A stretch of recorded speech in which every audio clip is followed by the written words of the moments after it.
Hey guys, I'm Jackie Brubaker. I'm an author, a motivational and career coach, and host of That Girl the Podcast. Each week, I bring on a leader in their field to talk about how to stop making excuses and how you can start living your lifelong dream. That Girl the Podcast is based on That Girl the Novel, which is on Amazon to download or buy the paperback of. To find books, courses, and products from our episodes, check out the shop page at thatgirlcoaching.com.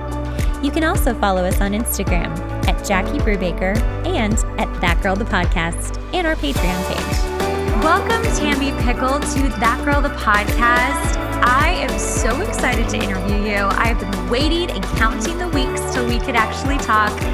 You are a matchmaker in Los Angeles, and we are going to talk all about matchmaking and your company, Elite Connections, and the company you run with your mom, which is amazing. It's a female-owned business. You're helping people find love. Incredible. I always like to let people introduce themselves because I feel like they always do a better job than I could. So in brief, tell people who you are and what you're all about.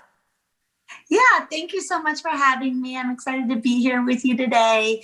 My mom and I own Elite Connections International, and we help professionals meet each other, typically, busy professionals that are wanting to meet the right person, and they just don't really want to go about it with apps and online, or maybe they want that route and they just want a better way of meeting, quality professionals that we have met and screened and interviewed and background searched and all of that. So it's a nice, safe way of meeting other professionals that are looking to find the right person.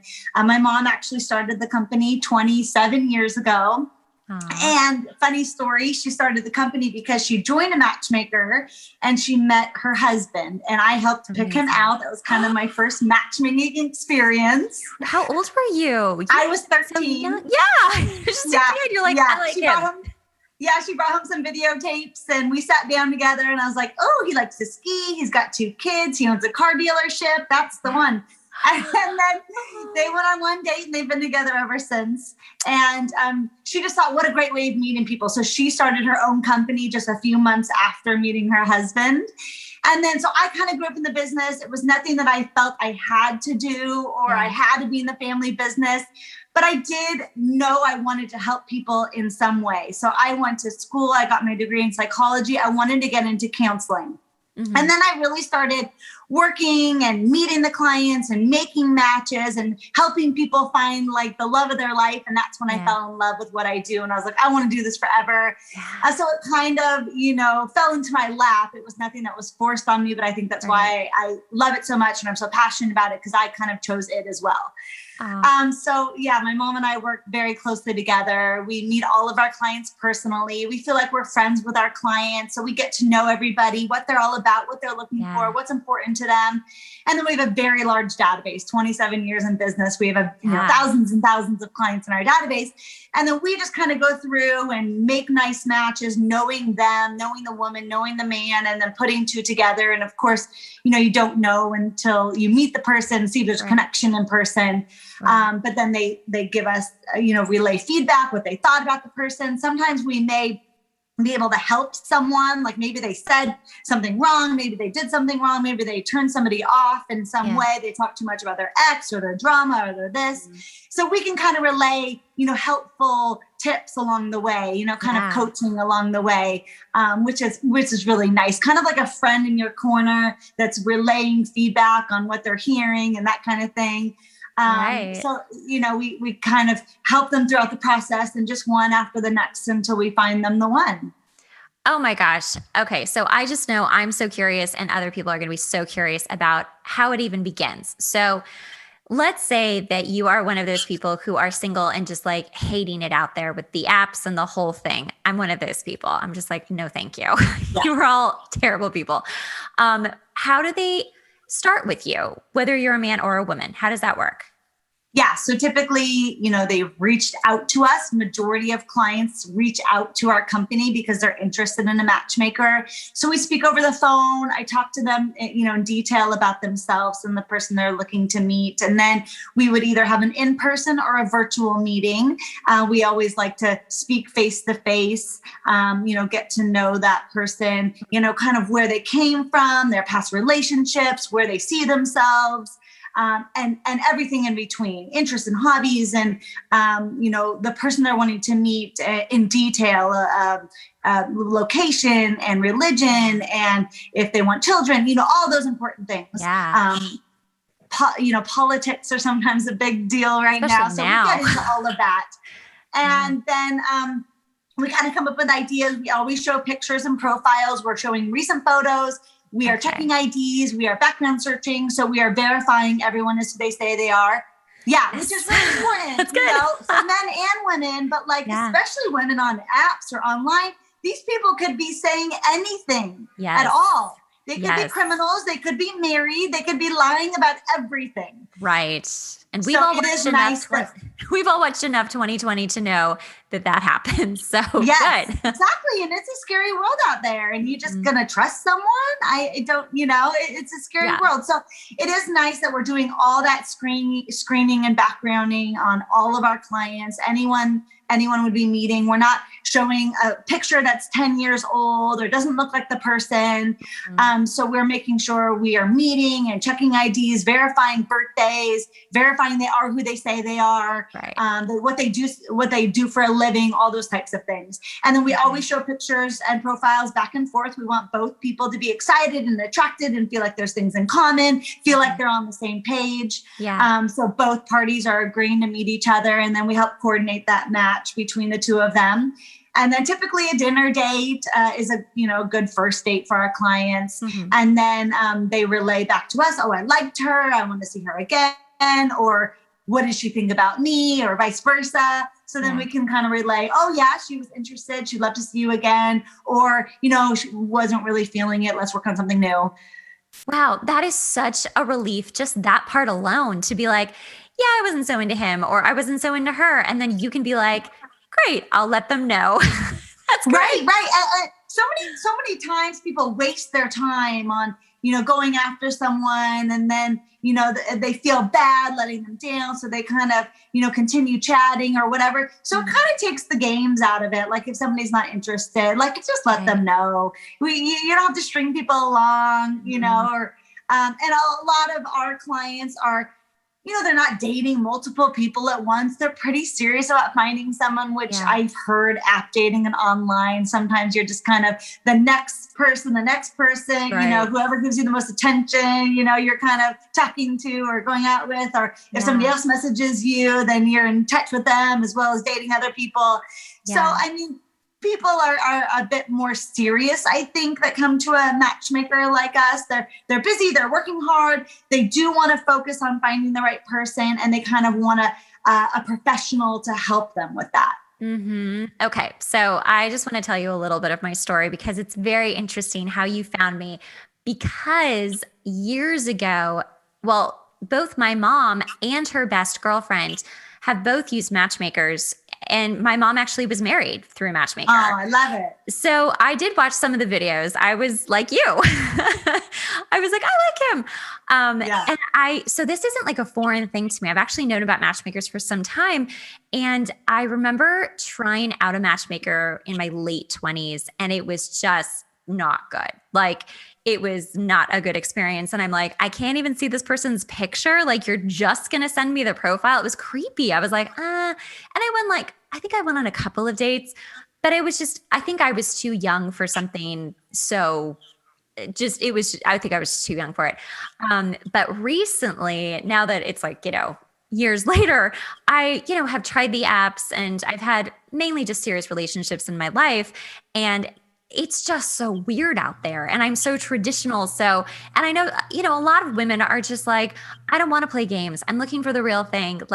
Why do we have to play all these weird messaging games and these weird, are you going to call me and then you ghost me? What? I don't, So I've been saying this year, I'm like, I think I'm going to get a matchmaker. I'm going to try a matchmaker because I've seen it work. I know. And then you found me, and it was like, I manifested you in. So So I really do believe in the process. I mean, sometimes it works, sometimes it doesn't, but it's such a great option for people who are serious about finding somebody.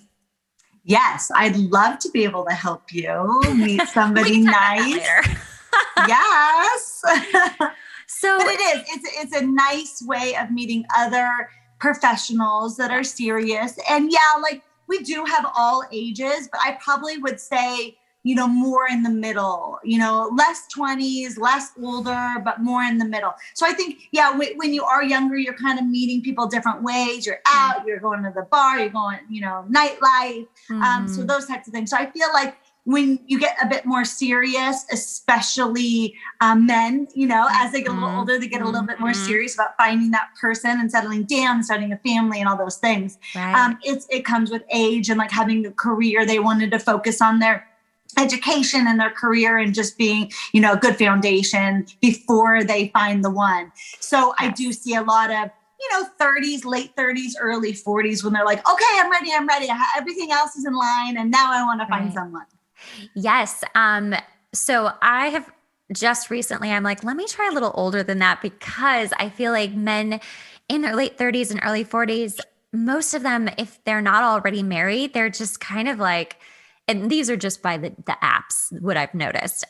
They're just kind of like children. They're just these man babies. And I'm like, so are you seeing that too? Or are you really vetting your people and you're like, okay, you're serious, you have a real job, like a real life, and you're actually looking for a life partner? I think that's the difference between kind of online and app. I'm not saying it doesn't work and it doesn't happen for people, but I think people that are investing in a matchmaker and they're reaching out to a matchmaker, they do tend to be a bit more serious. They're paying, they're investing, they are not doing that route. Maybe it didn't work for them. So they are looking for something a little bit more, that we're searching for them. They are hiring us. They are a bit more serious about like settling down and finding that person. And I think somebody that reaches out to us does tend to be a bit more serious than, the free apps and the swiping and the, it's just kind of time killer, or they're just, dating a few different people at once, they're just kind of meeting and mingling and that kind of thing. Right. Okay. So I'm going to just keep it really general. If you are a woman and you get into a matchmaking service like yours, what can they expect? So we have full memberships, which men and women pay for. And that's where we're actively searching, recruiting on a regular basis. We're offering a certain amount of matches for the membership. But we are also always searching for our clients. So if somebody came to us, let's say you came to us and I had somebody great in mind after I got to know you and what you're all about and, what you're looking for. And I would come up with some ideas of possible matches of men that I'm searching for, that I'm looking for, that I could possibly bring you in just to meet that client. And I wouldn't necessarily have to charge you because I'm always searching and recruiting for my clients. So you could be kind of put in the system, not that we're working for you full time, but we are working for, other people. So men, women, whatever. If you were a good match for somebody I had in mind that I was searching for, then I could bring you in just to meet with that person. So it's not necessarily just everyone that come to us have to pay full memberships for a certain amount of time. They could possibly just come in, be put in the system, and we could keep them in mind for our clients. Right. That is very interesting and very enticing for ladies out there. Yes. And we do the same thing for, let's say, someone that is not paying for the service or kind of put in the system. They still see pictures and profiles. We're not trying to deceive anyone or make you go on a match. We want you to be excited just as we want him to be excited to meet you. Right. Do you only deal with straight couples? Do you do all kinds of couples? How does that work? We really have just straight individuals that we're matching right now. I know we have been, a lot of people have reached out from the gay community. We just haven't gotten into, matching them yet, but I think it's on the horizon. Right. Awesome. And then what about men? Like, what is their experience like? Because I do have a lot of men listeners and I'm sure they're kind of interested. Like, how does it work for them? Yeah, I mean, we have full memberships where we do actively search. We recruit on a regular basis. We have a very large database, thousands and thousands of clients in our database. So we would, go through the whole process, but then be able to send them ideas of matches that we think would be a good fit.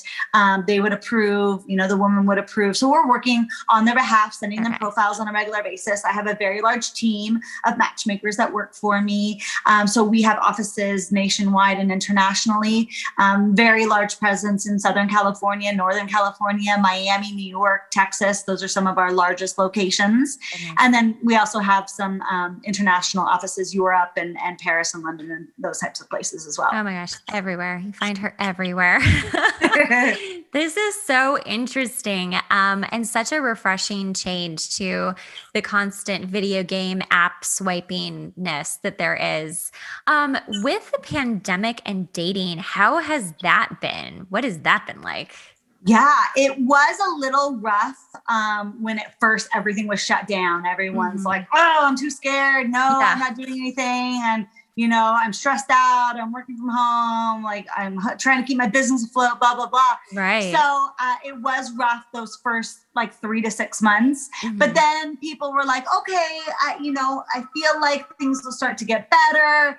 And they were getting better after 6 months or so. And people were wanting to virtually speak or speak on the phone, get together for hikes or picnics or things like that. And I feel like it was a positive. People were getting to know each other. They were having to try a little harder. They were doing a virtual, chat. They were becoming friends versus meeting somebody and writing them off because, I don't know, I wasn't feeling it. There was an attraction, this or that. But they were really getting down deeper than just initial attraction. They were getting to know someone. So I felt like that was a positive and it pushed them into, wanting to get to know somebody better. And then when they did finally meet, they already had that foundation of a friendship, which I think is the most important thing in a relationship. It's going to take you the long haul. If you have things in common, you like to do the same things, you're really friends. You enjoy each other's company, best friends. When you're old and gray, that's what it's all about. Yeah, no, that's so true. When the beginning of the pandemic happened, I was like, this is a great time to meet someone because you just what you said. I'm like, you'd really have to get to know them because you really can't see them. Yeah. And it's harder. It's harder than going out and getting together. You have to try a little harder. You have to, you have to make the effort. You have to figure out, how to talk more and communicate more and all of that. And really be vulnerable because you're going to run out of things to talk about. And then you're going to be like, well, all right, bye. And that's a perfect way of weeding someone out. All right, we ran out of things to talk about. Literally. Okay. You're not forever. Right. Is there anything else about what you do that people should know about that maybe I haven't thought to ask?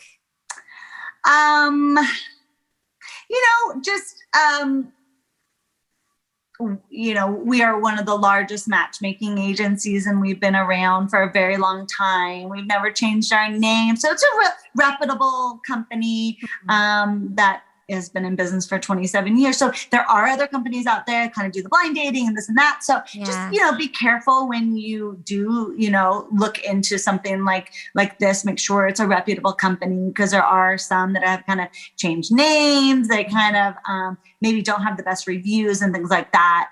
But, it's a great way of meeting people outside of what you're normally doing. And if you're kind of stuck and you're like, I don't know where to turn, I don't know what to do, look into something else, whether it's, my company or something else, joining a group, you've been wanting to pick up tennis or golf or, join co-ed softball, just get out there and mingle and always look and feel your very best and just get out there and do some new things and try to meet different people. Always say yes, to friends or going out or, somebody's trying to make an introduction for you. Just, be open-minded, be positive, be outgoing, just get out there and, you live once and just try to, go out there and make a friend with everyone you meet. And I always say, yes, I'll say yes to anything, just be open-minded to all the options out there and what is put in your lap. I so agree with that. Everything good for the most part that's ever happened has come from saying yes. Just taking a chance. Just like, it's fun. Okay, this is gonna be like my little pause where I think about other things. Is there anything else that you think I need to ask you about, like dating or what to expect? Just questions that you get from your clients. Yeah, I get a lot of like, what do I talk about on a first date? What do I avoid talking about on a first date? So like, like the drama, the negative, the religion and politics, those types of things. Right. Don't get into too much detail about those types of things. A lot of positivity, try to find things in common, and then grow from that. So, talk about travel, talk about things you're passionate about, your work, your volunteering, just things that you enjoy doing. And also make sure you reciprocate. You're asking questions, you're listening, you're really like taking it in and snowballing from what they're talking about. Oh, they went to Europe. Yes, I went to Europe. And did you see this and this? And did you go here and there? Mm-hmm. And it's just how you would connect with a friend or a new friend, just similarities and things in common. So you talk about yourself, but then you also want to hear from them. And then you find some things in common, and then that's how there's a connection. Right. And a lot of people, I might hear, well, I asked them questions. They didn't want to talk about themselves. They didn't want to, show me the real them. And sometimes it's nerves, and sometimes, it takes a little time for somebody to open up. Not everybody is super outgoing, and, they may be a little guarded, or they're just, off their dating game, and they're a little uncomfortable. So like, sometimes it takes time, and sometimes I have to let somebody know, well, maybe give them a second chance or a third chance to get to know them, because you really can't know somebody after an hour. And some people are not as outgoing, and it takes them a little bit more time. So if they seem nice and they're, interested, and they're, asking you out again, maybe don't cut it off. There's a lot of times that after a first date, oh, I just wasn't feeling it. Well, it was a first date. So like, if somebody's like really pursuing you and they seem nice and interested, like maybe give them a second shot. And a lot of times I have had successful matches from people going out after I've said, do it one more time, go one more time. And then they end up falling for the person because they are more themselves. They opened up. There's a connection formed.